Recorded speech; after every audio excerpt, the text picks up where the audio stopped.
ഇന്നത്തെ കേരളത്തിൽ വളരെ പ്രധാനപ്പെട്ട ആദ്യത്തെ വാർത്ത എന്ന് പറയുന്നത് രാഹുൽ ഗാന്ധിയുടെ വിഷയം തന്നെയാണ്. രാഹുൽ ഗാന്ധിയുടെ ശിക്ഷയും അയോഗ്യതയും സാഹചര്യവും ചർച്ച ചെയ്യാൻ കോൺഗ്രസ് പ്രതിപക്ഷ പാർട്ടികളുടെ യോഗം വിളിച്ച് ഇന്ന് രാവിലെ 10-നാണ് പ്രതിപക്ഷ പാർട്ടികളുടെ യോഗം വിളിച്ചത്. രാഹുൽ ഗാന്ധി മാനനഷ്ട കേസിൽ കുറ്റക്കാരനാണെന്ന് കോടതി കണ്ടെത്തിയതോടെ പാർലമെന്റിലേക്ക് ഈ സമ്മേളനത്തിൽ ഇനി റിപ്പോർട്ട് വരില്ലെന്നാണ് വിവരം. കൂടുതൽ വിവരങ്ങളുമായിട്ട് അജി കുഞ്ഞുമോൻ ചേരുന്നുണ്ട് ന്യൂസ് ഡെസ്കിൽ നിന്നും.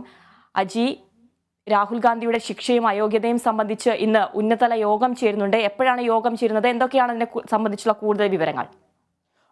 ആതിര, രാഹുൽ ഗാന്ധിയുമായി ബന്ധപ്പെട്ട് ഇന്നലെ രാജ്യം കേട്ടത് ഒരു ഞെട്ടിക്കുന്ന വാർത്ത തന്നെയായിരുന്നു. ആ ഞെട്ടലിൽ നിന്ന് കോൺഗ്രസ് ഇതുവരെ മുക്തരായില്ല എന്ന് വേണം ഈ സുപ്രഭാതത്തിൽ നമുക്ക് പറയേണ്ടത്. കാരണം രാഹുൽ ഗാന്ധി സംബന്ധിച്ച് ഒട്ടും അപ്രതീക്ഷിതമായി പ്രതീക്ഷിക്കാത്തൊരു വാർത്തയായിരുന്നു ഇന്നലെ ഗുജറാത്തിലെ സൂറത്ത് കോടതി മുറിക്കുള്ളിൽ നിന്നും രാഹുൽ ഗാന്ധി കേട്ടത്. 2 വർഷം തടവ് ശിക്ഷ അനുഭവിക്കേണ്ടി വന്നു.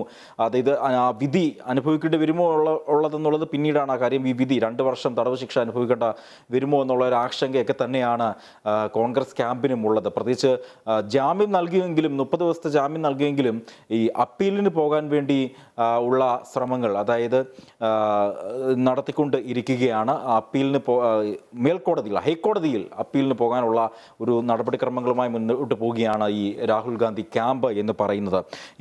ഒപ്പം തന്നെ ഈ കോൺഗ്രസ് ഇതിനെ നേരിടുന്നത് രാഷ്ട്രീയമായി തന്നെയായിരിക്കും കോൺഗ്രസ് ഈ വിഷയത്തെ നേരിടുന്നത്. പ്രത്യേകിച്ച് BJPയുടെ രാഷ്ട്രീയ മുതലെടുപ്പിൻ്റെ ഭാഗമാണ് രാഹുൽ ഗാന്ധിക്ക് ഇത്തരത്തിലുള്ള ഒരു അവസ്ഥ വന്നത് എന്നാണ് ഈ ക്യാമ്പ് പറയുന്നത്, അതായത് ഈ കോൺഗ്രസ് ക്യാമ്പ് പറയുന്നത്.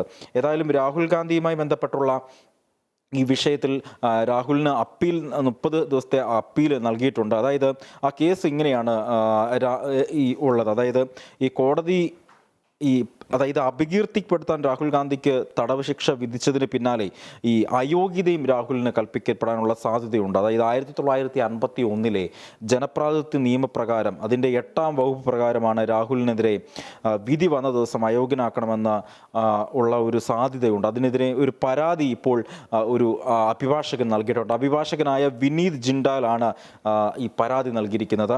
അതായത് ലോക്സഭാ സ്പീക്കർ നിയമോപദേശം തേടിയിട്ടുണ്ട്. ഈ വിധിക്കെതിരെ ലോക്സഭാ സ്പീക്കർ നിയമോപദേശവും തേടിയിട്ടുണ്ട്. ഏതായാലും ഈ രാഹുൽ ഗാന്ധിയുമായി ബന്ധപ്പെട്ട ഈ പുതിയ വാർത്തകൾ ഇന്ന് രാവിലെ മുതൽ തന്നെ വരുന്നത്, പ്രതിപക്ഷ പാർട്ടികൾ യോഗം ചേരാൻ തീരുമാനിച്ചിട്ടുണ്ട്. എങ്ങനെയാണ് ഇതിനെ നേരിടേണ്ടത് എന്ന് അറിയാൻ വേണ്ടി പ്രതിപക്ഷ പാർട്ടികൾ ഇന്ന് യോഗം ചേരുന്നുണ്ട് രാവിലെ തന്നെ. അതിനകത്ത് ഈ മറ്റു പാർട്ടികളിൽ നിന്നുള്ള, കോൺഗ്രസിന് പുറമെ മറ്റു പാർട്ടികളിൽ നിന്നുള്ള ആളുകളെല്ലാം തന്നെയും ഈ യോഗത്തിൽ പങ്കെടുക്കും. പ്രത്യേകിച്ച് ഈ വിധി വന്നതിന് പിന്നാലെ രാഹുലിന് പിന്തുണയുമായി CPM അടക്കമുള്ള പാർട്ടികൾ രംഗത്ത് വരുന്ന ഒരു സാഹചര്യം, ആം ആദ്മി അടക്കം ഇന്നലെ രാഹുലിന് പിന്തുണയുമായി വന്നൊരു സാഹചര്യമൊക്കെ ഇന്നലെ ഉണ്ടായിരുന്നു. അതുകൊണ്ട് തന്നെ രാഹുലിന് ഒരു പിന്തുണ ഏറുന്ന ഒരു സമീപനമാണ്. കാരണം കഴിഞ്ഞ കുറേ കാലങ്ങളായി രാഹുൽ ഗാന്ധി വേട്ടയാടുന്ന സമീപനമാണ് ഉണ്ടാകുന്നത്, BJPയുടെ ഭാഗത്തു നിന്നും ഉണ്ടാകുന്നതിനുള്ള ആരോപണങ്ങളൊക്കെ നിലനിൽക്കുകയാണ്. ഇത്തരത്തിൽ ഒരു സമീപനവുമായി ബന്ധപ്പെട്ട് കോൺഗ്രസ് മുന്നോട്ട് പോകുന്നത്. ആതിരാം, അതുപോലെ തന്നെ അജയ്, രാഹുലിനെ അയോഗ്യനാക്കണമെന്ന് പറഞ്ഞിട്ട് ഒരു അഭിഭാഷകൻ വിൻസെന്റ് പരാതി നൽകിയിരിക്കുകയാണ് സ്പീക്കർക്ക്. അതിനെക്കുറിച്ചുള്ള എന്തൊക്കെയാണ് കൂടുതൽ വിശദീകരണങ്ങൾ? തീർച്ചയായും ആതിര സൂചിപ്പിച്ചതുപോലെ അഭിഭാഷകനായ ഒരു വ്യക്തിയാണ് രാഹുൽ ഗാന്ധിയെ അയോഗ്യനാക്കണമെന്ന് ആവശ്യപ്പെട്ടുകൊണ്ട് സ്പീക്കർക്ക് പരാതി നൽകിയത്. അതായത് 1951 ജനപ്രാതിനിധ്യ നിയമത്തിലെ 8-ാം വകുപ്പ് പ്രകാരമാണ് രാഹുലിനെ വിധി വന്ന ദിവസം മുതൽ അയോഗ്യനാക്കണമെന്ന് ആവശ്യപ്പെട്ടുകൊണ്ട് പരാതി നൽകിയത്. അപ്പോൾ സ്പീക്കർ ഇതുമായി ബന്ധപ്പെട്ട നിയമോപദേശം തേടിയിട്ടുണ്ട്. ഒപ്പം തന്നെ ലോക്സഭാ സെക്രട്ടറിയോട് ഈ വിഷയത്തെപ്പറ്റി പഠിച്ച് റിപ്പോർട്ട് നൽകാനാണ് സ്പീക്കർ ആവശ്യപ്പെട്ടിരിക്കുന്നത്. രാഹുലിൻ്റെ അയോഗ്യതാ ഭീഷണിയും കോൺഗ്രസ് ഏറ്റവും കൂടുതൽ ചർച്ച കൽപ്പിക്കപ്പെടുന്നത്. കാരണം ഇതൊരു 2 വർഷത്തേക്കാണ് രാഹുൽ ഗാന്ധിക്ക് തടവ് ശിക്ഷയുള്ളത്. അപ്പോൾ അതെല്ലാം തന്നെയും ചർച്ച ചെയ്യപ്പെടുന്നുണ്ട്.